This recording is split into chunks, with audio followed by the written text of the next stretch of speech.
Workers grieved quietly. At night in cabins lit by lantern glow, they muttered prayers for Thomas's soul. His kindness had offered glimpse of dignity. With his death, future felt darker, shadowed by Edmund's iron. Edmund continued life as though nothing fractured. He returned to council meetings, signed contracts, and demanded loyalty. Yet behind closed doors, he walked halls alone, steps echoing, haunted perhaps by ghost of heir lost forever. Some evenings, townsmen swore they saw lights burning late in Blackwood Manor, Edmund pacing study with decanter in hand. He was a man unbroken in public but restless in solitude, burden heavier than mountains. But others believed Edmund's composure signaled not grief, but strategy. He accepted condolences too easily, too swiftly, as though death was not wound, but solution. His silence seemed less mourning than concealment. Theories multiplied. Rival magnates speculated quietly. Did Edmund remove obstacle? Did his son's ideals threaten empire so much that inheritance had to be cut short? Such thoughts were dangerous, yet they whispered like wind. Asheville lived with contradictions. Publicly, men mourned accident. Privately, they questioned truth. Legacy of Blackwoods, once destined for continuity, now seemed warped by suspicion. The town's faith in Dynasty fractured alongside coffin lowered into soil. Thomas's absence changed balance of power. Without him, no moderating voice tempered Edmund's ruthlessness. Workers now faced master unchallenged, councilmen bowed lower, and rivals felt shadow heavier. A single death reshaped entire valley's future. The mountains themselves seemed altered. Hunters returning to ridges claimed silence heavier, as though earth remembered blood spilled unjustly. Pines whispered secrets no man dared confess. Nature carried memory long after sermons faded. Edmund expanded operations within weeks, purchasing mills, absorbing rivals. While townsmen still whispered of tragedy, he pressed forward, empire swelling larger. His drive seemed relentless, as though death only fueled hunger for dominion. Those closest to Blackwoods noticed strangeness. Edmund's grief appeared rehearsed. He spoke Thomas's name rarely, kept portraits shrouded, and banned household from mentioning accident. Silence ruled manor, oppressive as fog clinging to ridges. Men who had carried Thomas's body down mountain avoided Edmund's gaze afterward. They drank heavily in taverns, voices low. Their silence was louder than shouts, truth strangled by fear of man who owned their fates. One hunter, after too much whiskey, muttered, "That bullet favored someone." He said no more, for men around table glanced nervously, knowing Edmund's ears stretched far. The remark vanished, but its echo lingered unforgotten. The town settled into uneasy rhythm. Work resumed. Contracts flowed, yet beneath every handshake lay suspicion. Men wondered not only who pulled trigger, but why silence swallowed truth. Fear wove itself into daily life. Edmund appeared untouchable. He rose higher, towering like mountain itself, his empire unshaken despite whispers. Yet legacy shifted. He was no longer father of promising heir, but solitary monarch, his dynasty shadowed by tragedy unspoken. The hunt, once tradition binding Asheville's elite, became remembered differently. Men recalled it not as sport, but as stage for death. Each autumn thereafter, ridges carried echoes of gunshot that ended future's promise. Asheville men carried story like scar, retelling fragments by firesides. Some spoke of accident, others of conspiracy. None could deny truth's weight. Thomas Blackwood's death was not simply misfortune, but turning point history would never forget. In the weeks following Thomas's burial, Asheville seemed wrapped in silence, a silence heavy enough to suffocate truth. Streets bustled, markets opened, mills roared, yet beneath the rhythm lingered whispers about the Blackwood house. Edmund Blackwood carried himself with impeccable composure. His voice never cracked, his hands never trembled, his posture remained unshaken. Townsmen marveled at his restraint, some calling it strength, others muttering that it felt unnaturally cold. Grief often bends men, breaking them beneath weight of loss. Yet Edmund moved through gatherings with calculated steadiness, as though mourning was performance. His eyes, unblinking and severe, concealed emotions no man dared to read. Inside Blackwood Manor, halls echoed with solitude. Servants whispered of long nights when lights burned in study windows. Edmund worked ceaselessly, surrounding himself with ledgers and contracts, as if drowning sorrow beneath tides of industry. But those who observed closely noticed subtle changes. Edmund no longer dined alone. His evenings were often shared with associates loyal to his cause, men who provided not comfort, but companionship forged from business and power. One such companion was Malachi Blackwood, Edmund's younger brother. Malachi had long lingered at edges of empire, less visible yet equally feared.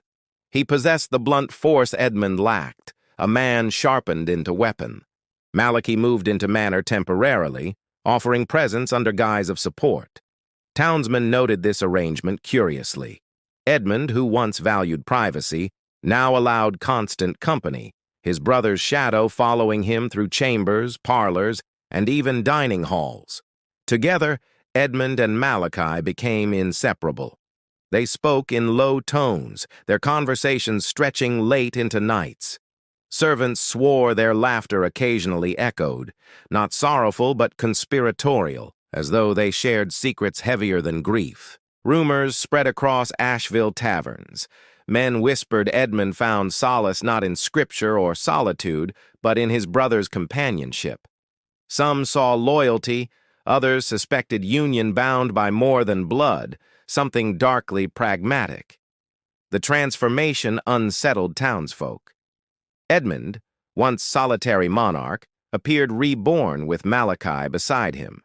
The pair moved through society as though allied kings, their bond unnerving rivals who sensed power consolidating beyond comprehension. Asheville adjusted, yet suspicion lingered. Businessmen rationalized Edmund's dependence on brotherly company as necessity, claiming empire required shared stewardship. But whispers in dimly lit corners painted different picture. Grief twisted into alliance destined to reshape legacy. Edmund's presence in public life grew sharper. His speeches at council meetings carried renewed vigor, his decisions more ruthless. With Malachi's support, he seemed unassailable, as though his son's death had freed rather than crippled him. The hunters who carried Thomas's body remembered Edmund's composure too clearly. Over whiskey, they muttered that such calmness belonged not to grieving father but calculating ruler. Their words never carried beyond tavern doors, fear muzzling every tongue. The brothers' companionship deepened. They hunted together, dined together, walked Asheville streets side by side. Their shared presence became so constant, it overshadowed every memory of Thomas. Townsmen struggled to recall heir's gentleness beneath shadow of their dominance. In council chambers, Edmund's voice boomed while Malachi's glare silenced opposition. Decisions once debated were passed swiftly. Men realized resistance was futile against siblings united. Fear settled thicker, trust dissolved, loyalty became currency purchased with silence. Servants whispered Edmund no longer spoke of his son. Portraits of Thomas, once displayed prominently, were quietly removed from halls. Manor walls bore no trace of heir's presence, as though his existence was inconvenient memory.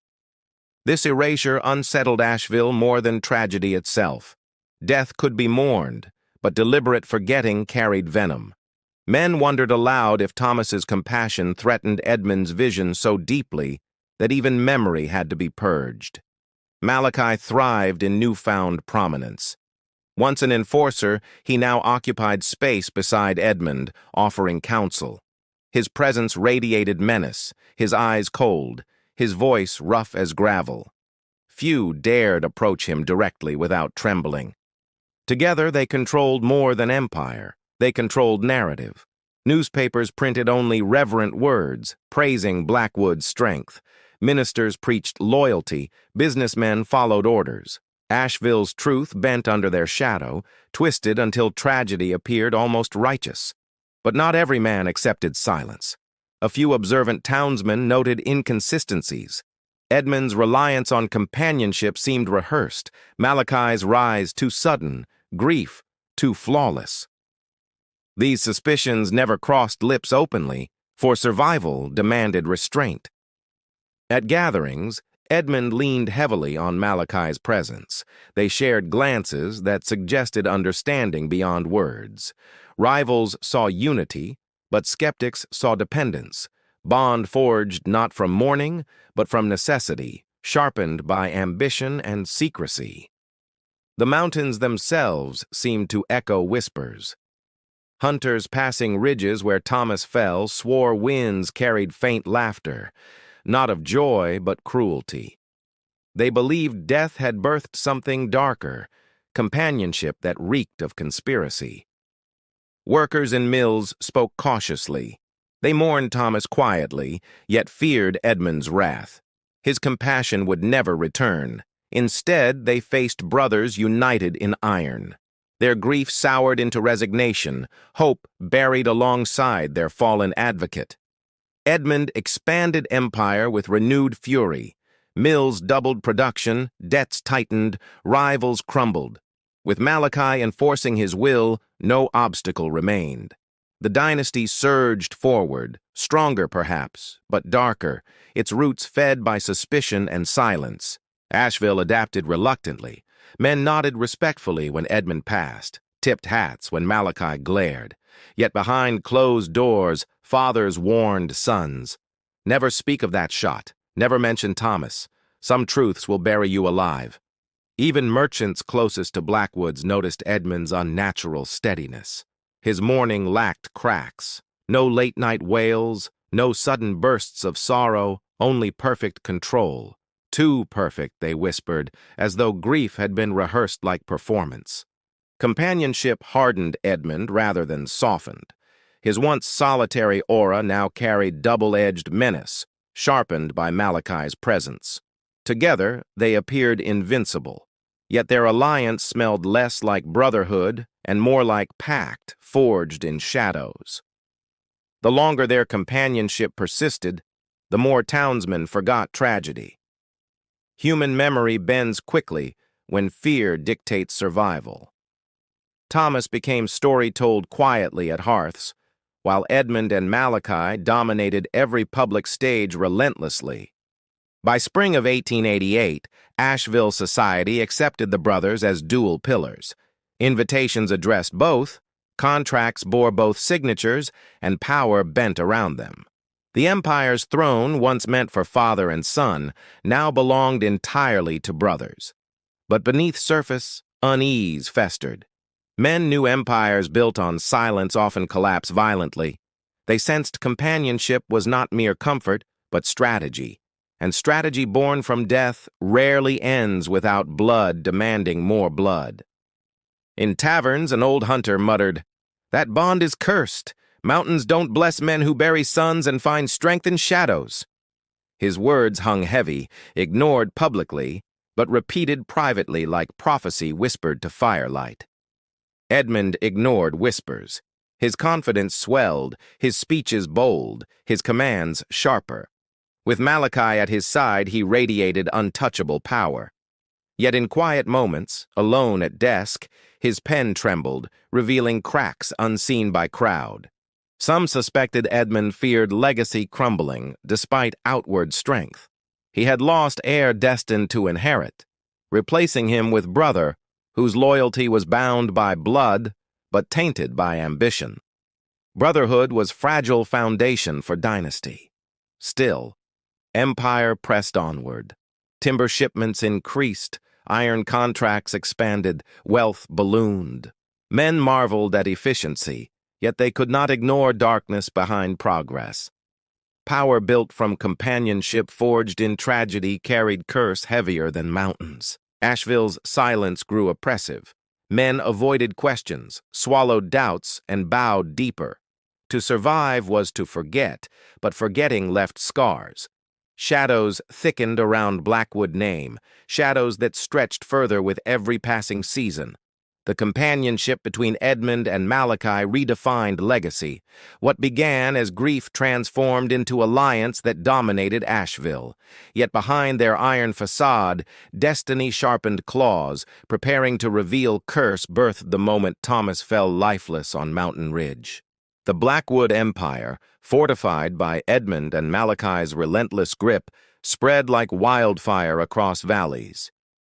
Yet shadows lingered, whispers grew bolder, and blood began to stain foundation stones of dynasty that once promised permanence. Men in taverns spoke cautiously of the hunting accident, voices low, eyes darting toward doors. They suspected truths unsaid, secrets buried beneath layers of fear, and hands guilty of far more than silence. One foreman vanished after questioning accident too openly. His cabin stood abandoned, tools scattered, meals half prepared. Workers whispered that Edmund's men silenced him, though no proof surfaced. Fear deepened, binding lips tighter than any chain. A merchant who once admired Thomas disappeared after criticizing Edmund's expansion. His shop closed overnight, belongings seized. Townsmen exchanged glances but said nothing. They knew silence purchased survival, while questions carried price of blood. As empire swelled, rival magnates fell mysteriously. Contracts collapsed, debts devoured, partnerships ended abruptly. Men who opposed Edmund found themselves ruined or gone. Each absence fueled suspicion. Each silence weighed heavier, yet none dared confront openly. In council chambers, Edmund's authority reigned supreme. He spoke, and aldermen nodded. Malachi stood silent beside him, glare sharp as dagger. No voice rose against them, for men feared whispers carried to manor walls. Yet whispers persisted, circulating through taverns, camps, and ridges. Workers muttered of curses. Merchants warned apprentices to tread carefully. Hunters claimed mountains remembered blood. Asheville carried weight of rumors too dangerous to dismiss.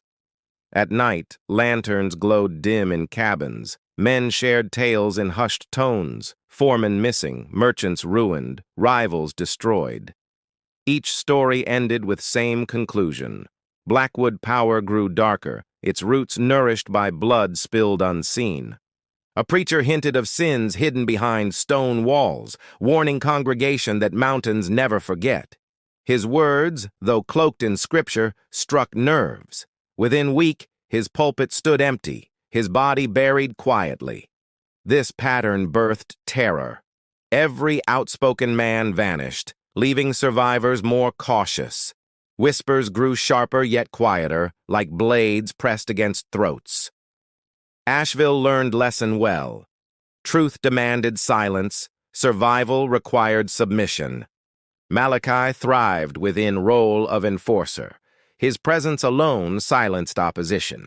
Men who once challenged Edmund now lowered eyes when Malachi entered. Together they ruled, not with respect, but with fear sharpened daily. Still, suspicion gnawed at community. Fathers warned sons to speak carefully, to avoid ridges at night, to never question Blackwoods. Fear shaped generations, weaving curse deeper into fabric of Asheville's life. Blood-stained empire invisibly yet undeniably. Every vanished man left absence felt like wound. Though Edmund denied involvement, his silence spoke volumes. Men believed he orchestrated fates, his grief mask hiding truth carved in cruelty. Asheville became theater of shadows. Public gatherings appeared normal, markets bustled, sermons preached. Yet beneath surface, men avoided speaking names of vanished.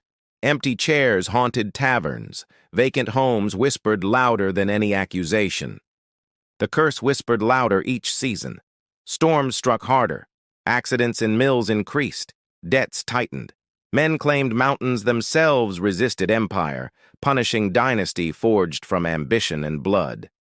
Superstition spread like smoke among weary workers. But Edmund dismissed such fears. He demanded productivity. dismissed accidents as weakness, and scorned superstition. Malachi enforced decrees with ruthless certainty.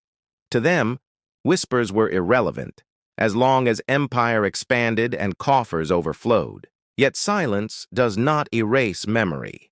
In cabins, children grew hearing tales of Thomas's compassion and mysterious death. Fathers repeated warnings about Blackwoods, embedding fear so deeply it became inheritance heavier than land itself. A young apprentice scribbled notes of events, determined to preserve truth despite danger. He recorded disappearances, rumors, names of men silenced. His journal, hidden beneath floorboards, became secret testimony against empire built from shadows. This apprentice confided in older mentor who cautioned him. "Truth will bury you before it frees anyone," he whispered. Yet apprentice persisted, believing memory was weapon against silence, even if death claimed him first. Meanwhile, Edmund's ambition remained unshaken. He secured new contracts with northern railroads, expanded sawmills, and acquired mines. His wealth towered beyond rivals, yet prosperity only deepened curse, binding Asheville tighter beneath Blackwood dominion. Men noticed Edmund avoided ridges where Thomas fell. Hunts continued elsewhere, yet original ridge stood silent, avoided even by seasoned hunters. They said earth there still carried echo of gunshot, curse haunting every tree. Malachi, however, visited ridge often, standing alone among pines. Some swore they saw him whispering to trees. Others claimed he carved marks into bark. What he sought remained mystery, but presence unsettled every witness. Workers injured in mills received no comfort now. Where Thomas once offered aid, silence replaced compassion. Edmund cared only for production. Malachi enforced quotas. Men labored harder, knowing mercy was buried with heir. Every empire bleeds, but Blackwood dominion seemed to feast upon blood. Rivals collapsed, workers vanished, whispers multiplied. The dynasty appeared indestructible, yet beneath its stone walls spread sickness, a sickness called fear, born from tragedy unspoken. A drunken mill hand once shouted truth in tavern. "Thomas's ghost walks these mountains." Men hushed him instantly, fearing ears of Malachi's spies. Next morning, his cabin stood empty, belongings gone, his fate unmentioned forever. The apprentice recorded even this. His journal grew thicker, names filling pages, evidence mounting silently. He knew discovery meant death, but secrecy preserved defiance. His ink carried more courage than words ever dared aloud. Asheville bore weight of curse silently. Men raised sons to endure, to bow, to avoid questions. Generations learned survival through fear, while legacy of compassion vanished, buried beneath dynasty that thrived upon silence and shadows. Yet fate waits patiently, sharpening blades in unseen corners. Whispers cannot be silenced forever. Blood spilled unjustly cries louder with time. Blackwood Empire appeared eternal, yet destiny already plotted cracks where foundation would crumble. In council chambers, Edmund announced plans for expansion into untouched valleys. Men applauded, yet eyes betrayed dread. They knew every new conquest demanded sacrifice. Whispers predicted more disappearances, more silence, more blood feeding empire's hunger. Malachi watched council with expression cold as winter. His presence alone silenced doubts. Yet beneath his glare, even loyal aldermen wondered privately how long blood could sustain dynasty before curse devoured its kings. The apprentice continued writing, believing his words might outlive fear. He dreamed journal would one day expose truth, revealing curse for what it was, a dynasty thriving not on honor but on sacrifice of men. Storms struck harder that summer, floods sweeping valleys, mills damaged. Men muttered nature itself resisted Blackwoods. Some saw divine punishment. Others whispered Thomas's spirit cursed empire. Regardless, suffering deepened, yet Edmund pressed forward undeterred. Blood had become currency of legacy. Every disappearance, every silenced whisper, every ruined rival testified to truth. Blackwood Empire thrived only through shadows. Its wealth concealed scars. Its power masked fractures threatening eventual collapse. Still, townsmen bowed, council obeyed, workers labored. They endured silence because survival demanded submission. Yet beneath surface, memories persisted, whispers refused to die. Blood may silence voices, but truth lingers stubbornly, waiting for moment to erupt. The mountains kept their secrets, but not forever. Winds carried whispers, rivers remembered blood, forests echoed curses. Asheville knew Blackwood Empire was strong, yet strength built upon shadows carries destiny already sharpened for reckoning none could escape. The chapter closed with town suffocating under silence. Edmund reigned supreme, Malachi enforced ruthlessly, whispers endured, blood spilled invisibly. Asheville appeared loyal, yet beneath surface, curse grew bolder, feeding on fear, waiting patiently to reveal inevitable end. The silence choking Asheville did not extinguish every voice. Among the oppressed, one man emerged, a widower named Elias Ward, hardened by years of labor and grief, unwilling to let truth remain buried forever. Elias had lost his only son in mill accident, a tragedy he blamed on neglect and Blackwood greed. Unlike others, he refused silence. His sorrow became fire, igniting determination that grief alone could not suppress. He carried himself with quiet intensity, his shoulders bent from years of timber hauling, his hands scarred from saw teeth, his eyes darkened by loss. Yet beneath weathered exterior, defiance burned bright, unyielding. Where others bowed before Edmund's power, Elias studied carefully. He listened in taverns, gathered whispers, marked every disappearance. He began to piece patterns together, connecting names, accidents, vanishings into sinister map of Blackwood dominion. At night, alone in his cabin, Elias filled journals with observations. Every rumor, every suspicion, every vanished man found place in his records. He knew discovery meant death, yet truth demanded preservation beyond his lifetime. Unlike Apprentice, who also kept notes, Elias wrote with fury, sharpened by grief. His words dripped not only with suspicion, but with vengeance. He no longer cared for survival, only legacy of truth mattered. Neighbors warned him softly. They urged silence, reminded him families depended on discretion, yet Elias would not relent. "They've taken everything already," he muttered.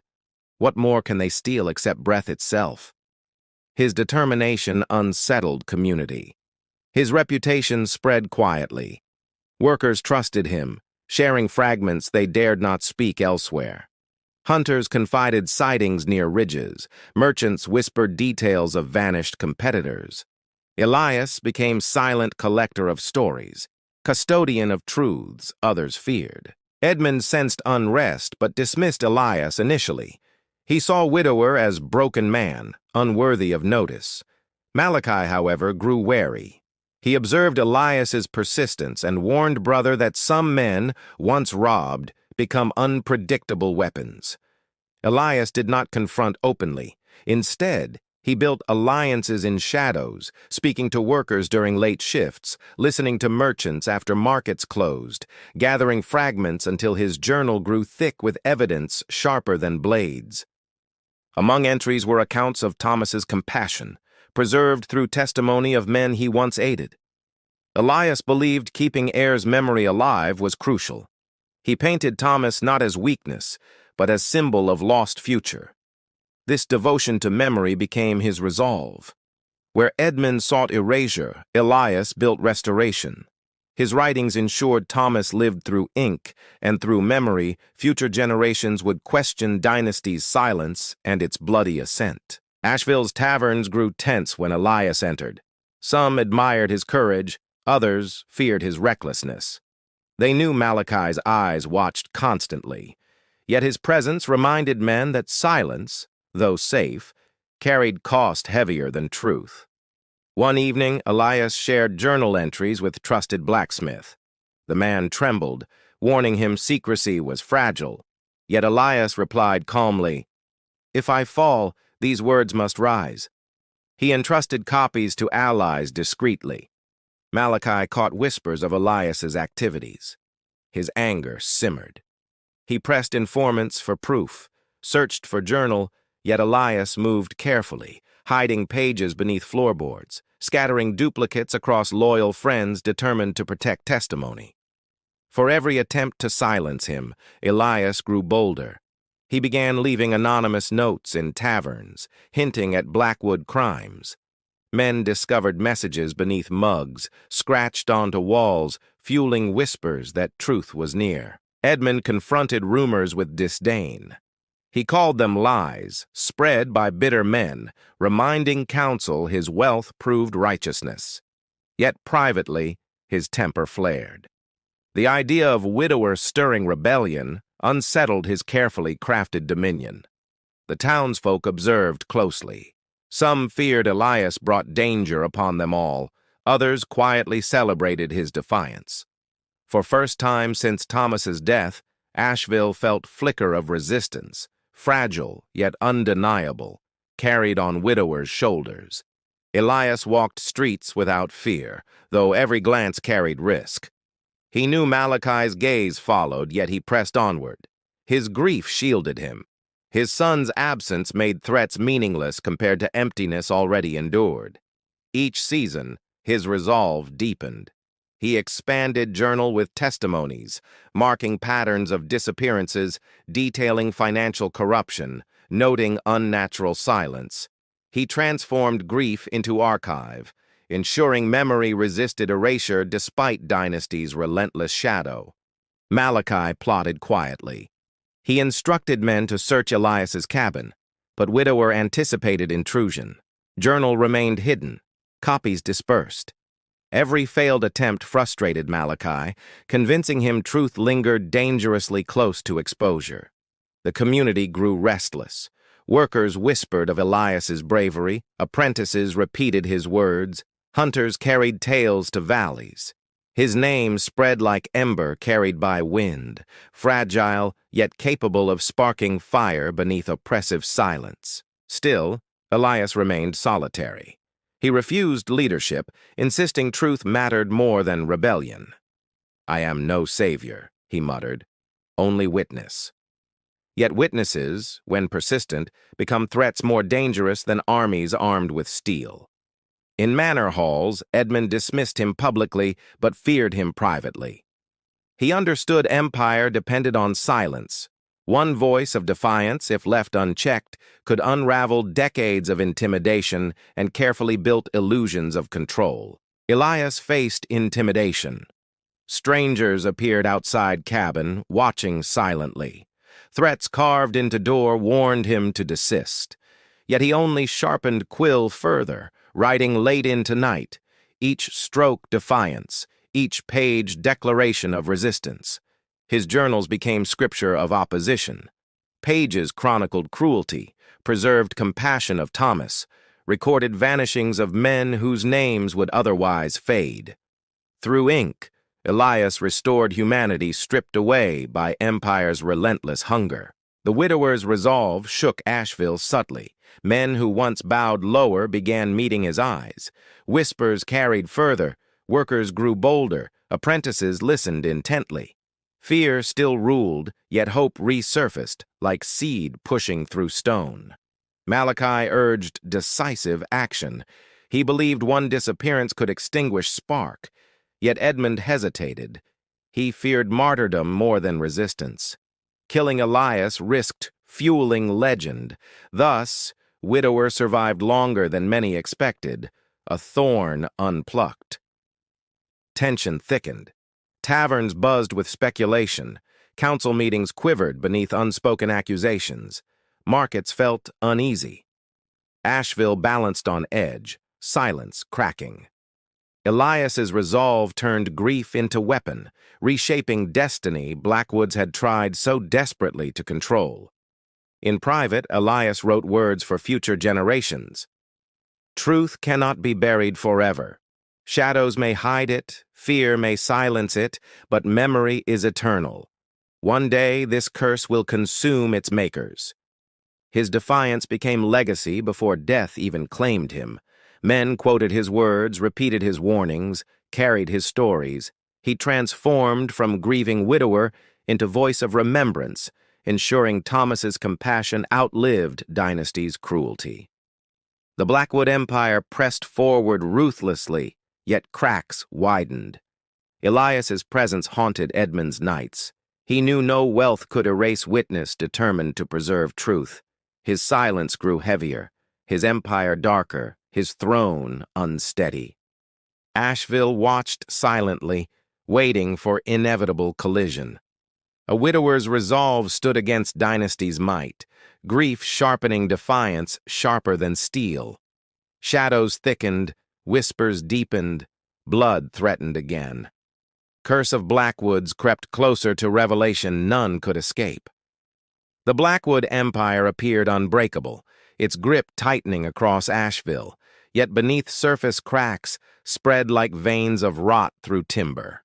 Shadows lengthened, whispers grew sharper, and destiny approached with inevitability none could outrun. Elias Ward's journals circulated quietly among trusted men. Each page carried names of vanished workers, accounts of corruption, and testimony of Thomas's compassion. His words lit sparks in weary hearts, challenging silence Edmund demanded. Malachi sensed danger growing. He tightened surveillance, threatened tavern keepers, demanded loyalty from aldermen. Yet resistance thrived in secrecy, surviving like roots beneath frozen soil, waiting for season when growth could no longer be contained. The more Edmund denied rumors, the more convincing they became. His composure, once strength, transformed into mask too perfect, too rehearsed. Men began interpreting silence not as dignity, but as guilt sharpened by calculation. Whispers transformed into certainty. Fathers told sons of curses carved into ridges. Hunters claimed they heard phantom footsteps near Thomas's grave. Workers swore accidents multiplied unnaturally. Asheville believed empire carried mark of doom impossible to erase.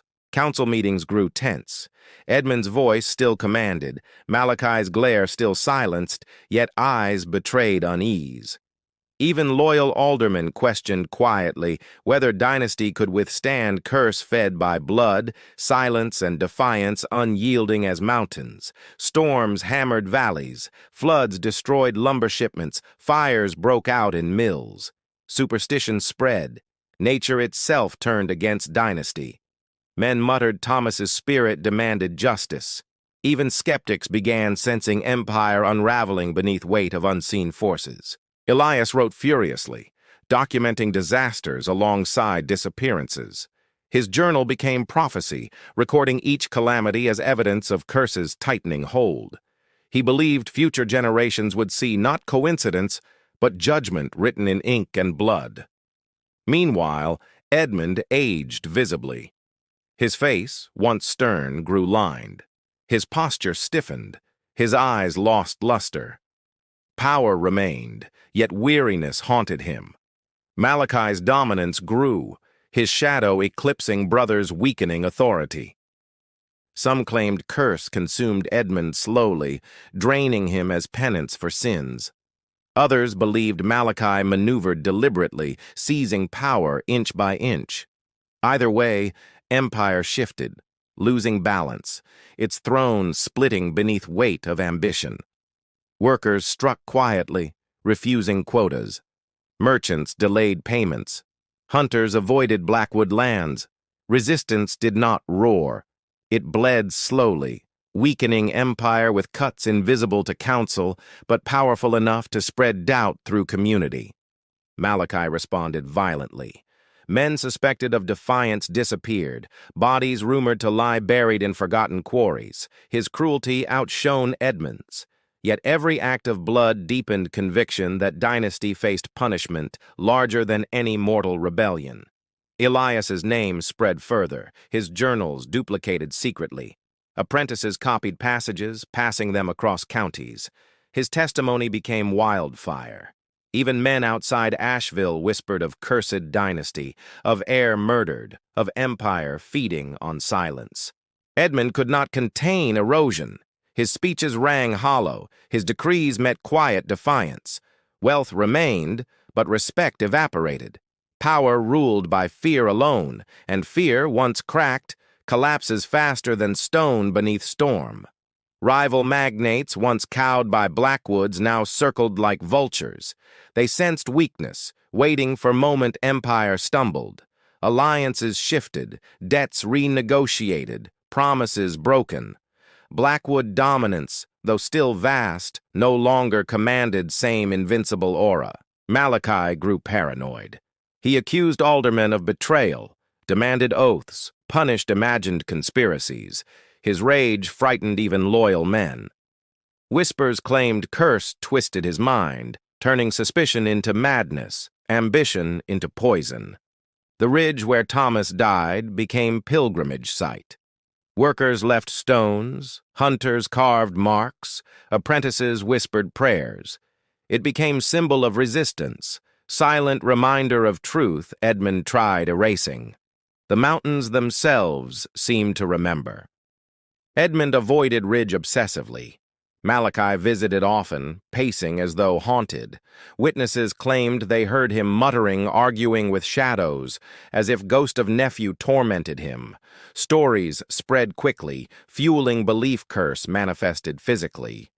When autumn arrived, another disaster struck. A mine collapsed, burying dozens alive. Survivors blamed neglected supports, others whispered divine punishment. Either way, Asheville reeled, its faith in dynasty shredded further, curse undeniable to all. Elias recorded tragedy with trembling hands. His entries grew darker. The curse reveals itself. Blood feeds earth, shadows devour empire. They cannot hide forever. Memory has outlived silence. Truth prepares to rise. His conviction solidified. Edmund withdrew from public life. He spent days locked in manor study, curtains drawn. Malachi governed openly, but his paranoia worsened. Asheville saw dynasty unraveling not with sudden strike, but with slow decay of certainty. Workers grew bold. They organized secretly, refusing dangerous tasks, whispering Elias's words as mantra. Merchants joined, delaying shipments. Hunters guided strangers through ridges to spread journals further. Resistance swelled like river straining against dam. Malachi struck harder. He unleashed violence, burning cabins, intimidating allies, attempting to smother flames. Yet fire only spread. Each act of cruelty added fuel, convincing men curse-consumed brothers, ensuring their downfall inevitable. Elias remained steadfast. He knew death could come any night.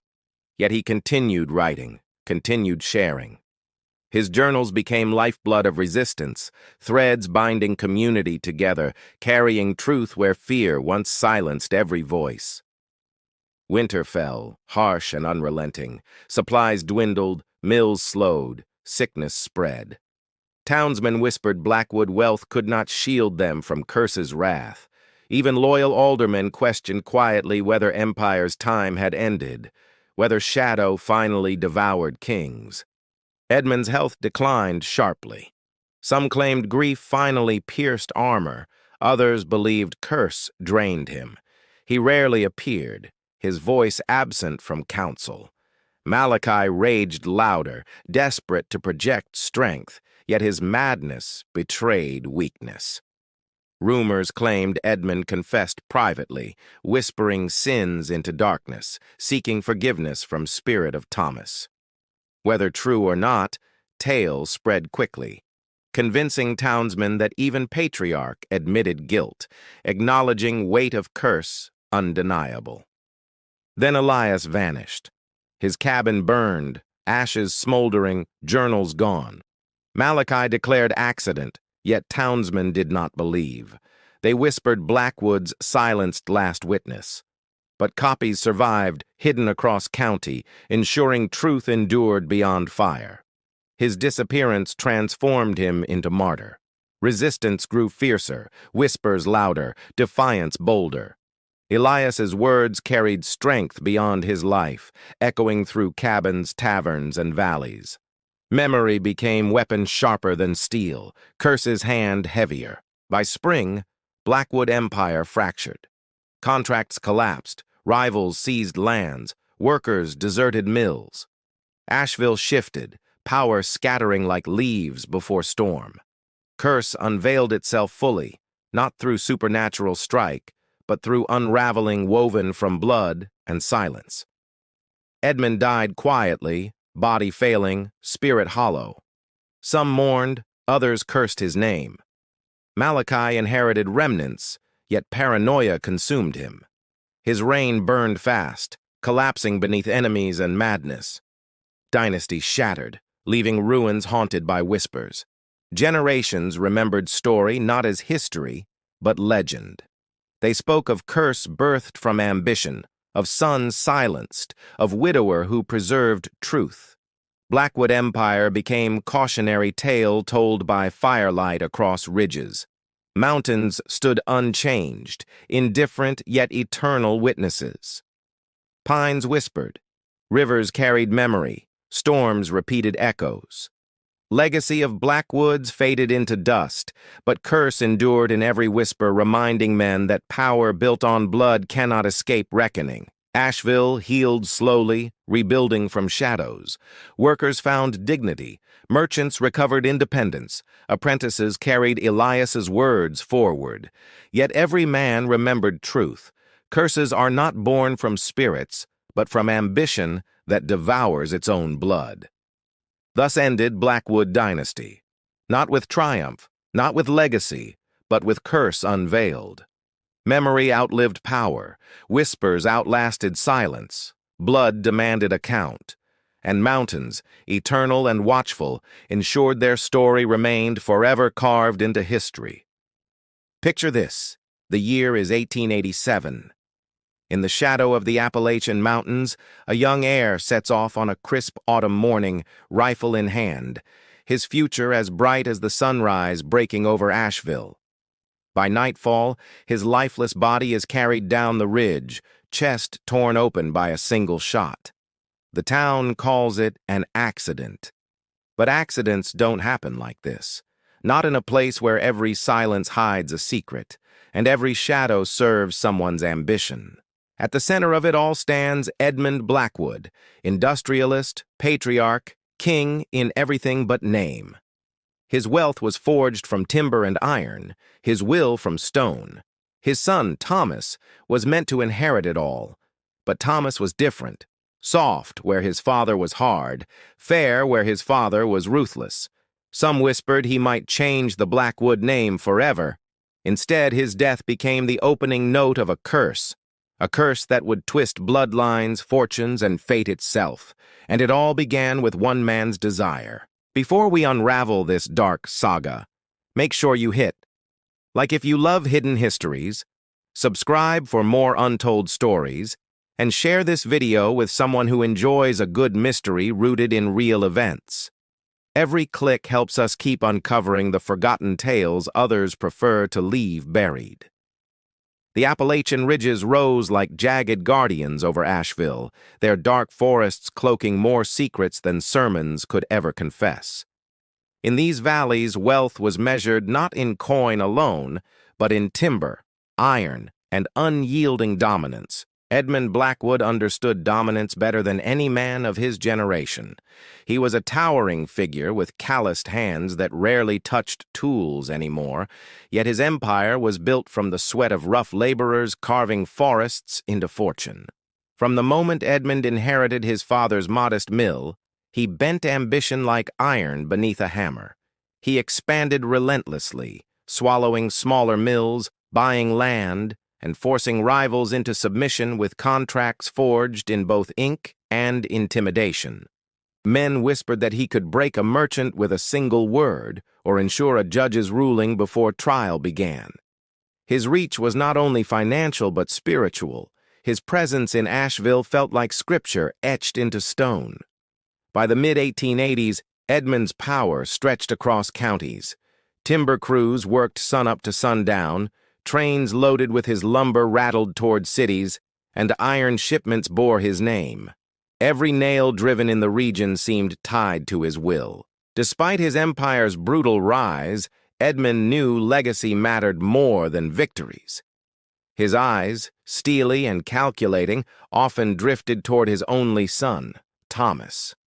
To Edmund, Thomas was the vessel through which empire must endure. Thomas Blackwood was everything his father was not. Tall yet soft-spoken, he carried himself with a dignity that disarmed rivals. He believed in fairness, kindness toward workers, and responsibility that outshone ruthless ambition. His ideals unsettled Edmund deeply. Town leaders admired Thomas's demeanor, imagining he might steer Asheville toward a gentler era. But Edmund saw softness as weakness, an infection that could rot Dynasty from within. Still, blood bound them. The father could not discard the son.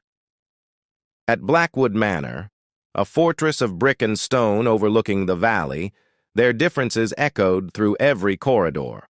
While Edmund discussed contracts and strategies late into night, Thomas spent evenings walking fields, speaking with workers, listening rather than commanding. Men in the sawmills trusted Thomas. They said his handshake carried warmth absent from Edmund's grip. When accidents maimed workers, Thomas visited their cabins with food, ensuring their families endured. His compassion became whispered legend among laborers. Edmund despised such gestures. He argued that empire thrived on fear, not mercy. He warned Thomas that kindness would corrode authority. Yet beneath stern lectures, Edmund secretly envied the respect his son earned without threat or coercion. Conflict brewed silently. Edmund wanted Thomas molded into iron, yet Thomas insisted a dynasty could be strong and just. Their debates grew sharper, echoing through dining halls, carried beyond servants' ears into taverns where whispers transformed into rumor. Still, appearances demanded unity. Edmund paraded Thomas at public gatherings, presenting him as heir apparent, even as resentment burned within. The townsmen, oblivious to their fracture, saw father and son as a dynasty unbreakable, destined for generations of rule. In Asheville, the Blackwoods were not merely landowners. They were law, shadow, and storm. Men owed debts. Businesses thrived or collapsed at Edmund's nod. Every merchant knew whose coin greased scales of justice. To cross him was to vanish. Thomas, however, forged friendships across class divides. He hunted with mill workers, dined with shopkeepers, and spoke to apprentices with the same tone he used for aldermen. His humility unsettled men accustomed to Edmund's cold dominance. The contradiction within the Blackwood house became a silent battlefield. Edmund polished armor of authority. Thomas carried banners of conscience. Their struggle was not shouted across newspapers, but woven into everyday decisions, each revealing cracks in the dynasty's foundation. One autumn, as leaves flamed red across the ridges, Edmund hosted a gathering of Asheville's most influential men. Wine flowed, cigars smoked, and contracts were sealed. Thomas stood apart, speaking quietly with young workers stationed as attendants. That night, Edmund scolded his son. "A king does not kneel to peasants," he barked, voice rumbling through stone walls. Thomas replied calmly, "A king who kneels earns loyalty no threat can purchase." Silence after his words carried more weight than thunder. Edmund feared weakness spreading like rot. To him, empire was stone, immovable, absolute. To Thomas, empire was soil, fertile and enduring when cared for. This divide was no mere disagreement. It was prophecy of eventual fracture. Beyond family walls, rival magnates watched closely. Some envied Edmund's iron grip. Others whispered Thomas might reshape Blackwood legacy into something more tolerable, even righteous. Their speculation was dangerous, for it planted seeds of doubt in hardened men. The workers adored Thomas's presence, yet feared Edmund's wrath. They lived between admiration and terror, never sure which Blackwood future awaited them. Whispers drifted through camps. Would legacy be built on chains or on brotherhood? Edmund sensed the town's shifting mood. He tightened grip, demanding loyalty, purchasing silence with coin, and reminding rivals of his reach. Yet beneath this iron shell, he worried his son's ideals might unravel everything forged through decades of ruthless conquest.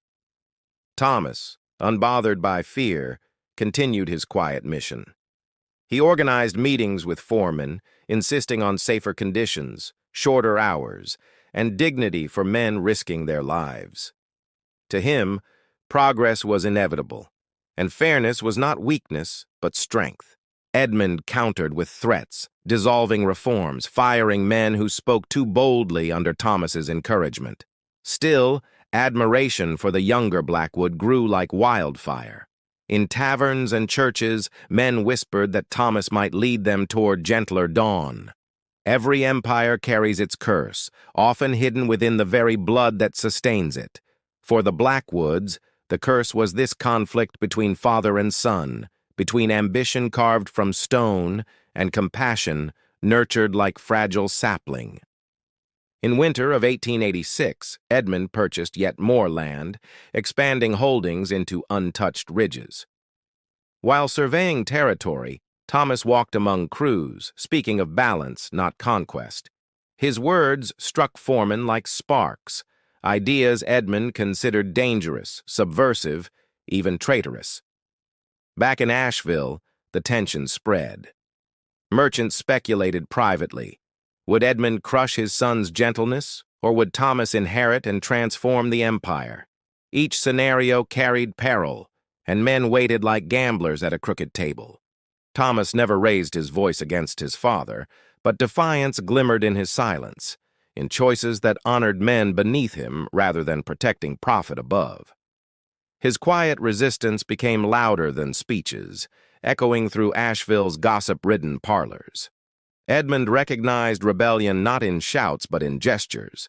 Each handshake Thomas offered to a laborer, each coin slipped discreetly to an injured foreman, was rebellion. The father saw legacy slipping, not through force, but through compassion's subtle tide. When spring arrived, hunting season opened, and men of power retreated into ridges with rifles. Edmund joined these gatherings to display dominance, sealing alliances with blood and bullets. Thomas attended reluctantly, finding little joy in sport designed to showcase control. During hunts, Edmund mocked his son's gentleness, boasting of ruthless kills, insisting predators ruled mountains as they ruled men. Thomas listened quietly, eyes distant, perhaps seeing forests not as battlegrounds but as sacred inheritance worthy of protection rather than exploitation. Back at Blackwood Manor, conversations sharpened. Servants whispered that father and son argued late into night, voices rising like storms. Though walls muffled words, fragments leaked. Weakness, betrayal, duty, legacy. Each quarrel added cracks to the dynasty's looming facade. Yet Edmund loved his son in his own fractured way. He saw Thomas as torchbearer, even if unworthy. To Edmund, molding Thomas was not cruelty but necessity, a forge where gentleness must burn until only iron remained. But Thomas resisted. He believed empire without justice rotted. He dreamed of mills where men earned dignity alongside wages, of towns where power did not silence truth. His dreams were dangerous, for they threatened pillars holding Edmund's world. In Asheville, elders whispered of ancient curses, how mountain dynasties rarely endured beyond second generation. Sons often betrayed fathers, or empires collapsed beneath ambition. The Blackwoods, many suspected, were destined for same fate, no matter how strong Edmund appeared. This fear haunted Edmund. He sensed destiny looming, not in rivals, but in his own blood. He would crush threats from outside, but inside his household, his heir's defiance gnawed like worm through timber, invisible until structure collapsed. Still, public image demanded unity. At church, Edmund stood beside Thomas, projecting harmony. At markets, they rode together, nodding stiffly at townsmen. Yet every glance between them carried weight, admiration laced with resentment, love poisoned by contradiction. Thomas's allies grew quietly. Young men admired his fairness. Older men saw hope for gentler governance. Rival magnates watched, calculating futures. In this balance of power, Edmund's empire trembled, not from external assault, but from conflict simmering in his own household. The Blackwood legacy, carved from mountains, forged in fire, now stood at crossroads. Would Edmund's iron rule continue unbroken, or would Thomas's vision reforge empire into something unrecognizable? This question haunted Asheville, even as storms gathered unseen in autumn skies. Legacy is fragile, for it lives not in stone or timber, but in blood, in memory, in whispered tales that outlast kings. The Blackwoods carried wealth immeasurable, yet their true inheritance was conflict, an inheritance destined to explode. By 1887, father and son stood like twin peaks, one sharp, unyielding, the other softened by age and weather. Yet peaks inevitably crumble, avalanches follow storms, and destiny waits patiently, sharpening its blade. The Blackwood curse had only just begun. The morning air above Asheville sharpened lungs like glass.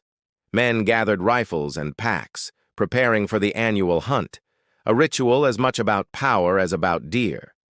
Among them stood Thomas Blackwood, unaware destiny stalked nearby. The Blackwood heir moved with quiet grace, shouldering his rifle not with pride but obligation. The hunting trip, organized by his father's circle, was tradition, a proving ground where alliances were reinforced with bullets and blood. Edmund Blackwood, iron-spined and commanding, led the group. His presence drew silence from younger men, his glare stronger than the mountain sun. He carried himself not as participant but overseer, his eyes calculating every gesture. The hunters ascended ridges, boots crunching frost-hardened leaves, dogs barking ahead. Pines closed around them like sentinels, concealing whispers of power. Men laughed, shared flasks, and tested rifles, but beneath their cheer lingered currents of rivalry and suspicion. Thomas walked apart from the group, his gaze wandering to hawks circling high above. He disliked the spectacle, sensing its hollowness. For him, mountains deserved reverence, not conquest staged to impress wealthy peers. Still, he attended because duty bound him. He knew his absence would confirm whispers that he was too gentle, unfit to inherit empire. So he marched, every step echoing conflict between bloodline and conscience. The ridge grew steeper. Men spread across slopes, positioning for deer drives. Calls echoed through valleys, rifles ready. Edmund's booming voice directed hunters, but his eyes lingered often on Thomas, measuring him like carpenter judging untested timber. As midday approached, clouds thickened. The mountain's silence deepened until it seemed every branch listened. Then a shot cracked. Its echo thundered across ridges. Birds exploded from trees. Men froze. Something terrible had shifted. When hunters rushed forward, they found Thomas collapsed among moss and stone, chest torn open, rifle slipping from lifeless fingers. His eyes stared glassy skyward, unblinking, forever silenced by a single bullet. Gasps rose, curses followed. Men crowded around, hands trembling. Some muttered accident, others avoided Edmund's stare. Blood-stained earth dark, pooling beneath body of air who might have reshaped Asheville's future. Silence pressed heavier than grief. Edmund arrived, face carved into stone, eyes unyielding. He knelt briefly beside his son, expression unreadable, then ordered men to carry body down. His voice betrayed no tremor, only command sharpened like blade. The descent was grim. Men bore Thomas's body through ridges, steps uneven under weight of both corpse and conscience. None spoke. Dogs whined softly, sensing sorrow that words could not capture. The heir's promise ended. By evening, Asheville learned of tragedy. The Gazette printed words of accident, misfire, misfortune. Ministers preached of God's will, reminding flock life was fragile as candle flame. Yet beneath sermons lingered murmurs of unease. In taverns, men whispered. Hunters knew rifles did not discharge themselves. Timing of shot, angle of wound, silence afterward, all felt wrong. Accident was official story, but truth seemed tangled beneath layers of fear. Workers in sawmills exchanged grim looks. They adored Thomas, the only Blackwood who treated them as men, not tools. His death robbed them of hope for kinder future. Their grief mingled with suspicion unspoken. Edmund accepted condolences with composure unnatural for grieving father. His jaw remained firm, his shoulders unshaken. Some saw strength, others sensed calculation. He buried emotion beneath granite, presenting mask none dared question publicly. The funeral filled Mountain Church. Men crowded pews, heads bowed. Candles flickered against stone walls. The preacher spoke of mystery, calling Thomas's life a light extinguished too soon. Yet whispers beneath hymns carried doubt sharper than knives. Edmund stood rigid, refusing collapse. His son's coffin rested before altar, draped in black cloth. When pallbearers carried it to graveyard, town followed like shadows, yet unease lingered, questions twisting through every bowed head. As coffin lowered into earth, shovels thudded heavy. Some men wept openly, others clenched fists. Edmund's face never broke. His eyes, cold and fixed, betrayed neither love nor loss, only determination carved into marble. In days that followed, condolences poured into Blackwood Manor. Men arrived with handshakes, offerings, murmured sympathy. Edmund received each with same stony mask, thanking them in measured tones. His grief seemed calculated, precise, too flawless. Asheville adjusted quickly. Newspapers printed poems of mourning, businesses closed for Memorial Day, yet life resumed. Timber still shipped, iron still forged, and Edmund still commanded. Death had not weakened him. It seemed to sharpen. Yet whispers grew. Some claimed rival's bullet had ended Thomas's life. Others believed accident too convenient. The timing benefited only one man, Edmund himself. With son gone, empire returned fully to father's unchallenged grip. Hunters recalled details. The shot came from slope opposite Thomas's position. The angle could not be explained as misfire. But to question Edmund publicly meant ruin. So men bit tongues, carrying truth like poison.